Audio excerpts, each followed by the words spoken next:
Former US President Donald Trump has signaled that he will skip the September 10 debate against Kamala Harris on ABC News after agreeing to it earlier this month. Trump's Sunday evening social media post ignited speculation and raised eyebrows as he questioned the integrity of the network hosting the debate. Trump specifically targeted ABC News, calling the anchor Jonathan Karl's interview with Senator Tom Cotton biased.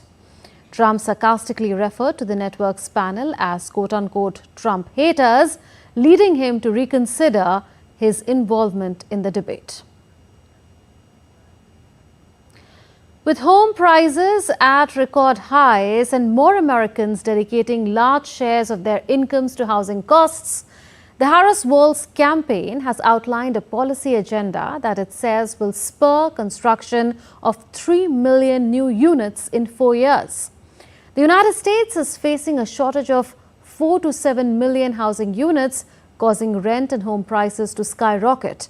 Meanwhile, US Vice President Kamala Harris and Minnesota Governor Tim Walz will launch a bus tour of southern Georgia this week, looking to build support in a state looming large in the 5th November US presidential election. Democrat Kamala Harris has raised $540 million in little over a month since she began her race for the US presidency. With a surge of donations flowing in during the Democratic National Convention last week, a memo released by Harris's campaign manager has said the $540 million raised included $82 million that came in during the convention week and is a sign of Democratic enthusiasm for her candidacy. Vice President Harris became a candidate for president on the 21st of July when President Joe Biden stepped aside under pressure from fellow Democrats concerned about his cognitive ability after he stumbled during a 27th June debate against Republican Donald Trump. And Kate Fisher now joins us live from Washington, D.C. on that. Kate, there is a huge surge in donations for Harris. Who are among her most ardent supporters and donors? Well, a lot of this money is coming from everyday Americans who are pledging, $5, $10, $20 to her campaign, inspired, as you mentioned there, by watching the Democratic National Convention on the television in Chicago last week, particularly by her speech, as you mentioned there, the convention saying that $82 million was raised that week, but after the hour after her speech was apparently the most money was raised in that hour. As to where it's coming from specifically, Politico, which is a news organization here, has done some research to show that many of these donations have been coming from California, from the tech industry. California is Kamala Harris's home state, home to Silicon Valley.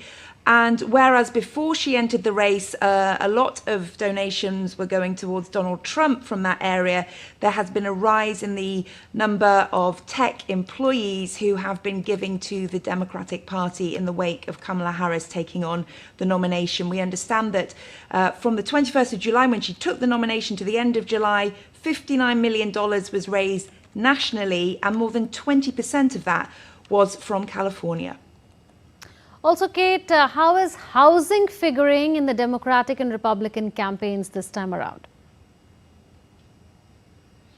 Well, Kamala Harris has made it kind of the centerpiece of her economic strategy. Certainly, we don't know that many details still about her policy agenda, but from what we have heard during that speech at the convention, housing is going to be a top priority. She wants to see more new houses being built to try to make it easier for Americans to get on the housing ladder, make it more affordable for them, talking about tax incentives for new construction and so on. It's also interesting that she has been in her past, in her history, very pro-homeowners after the crash in 2008 when many people faced losing their house because they could not afford the mortgage repayments.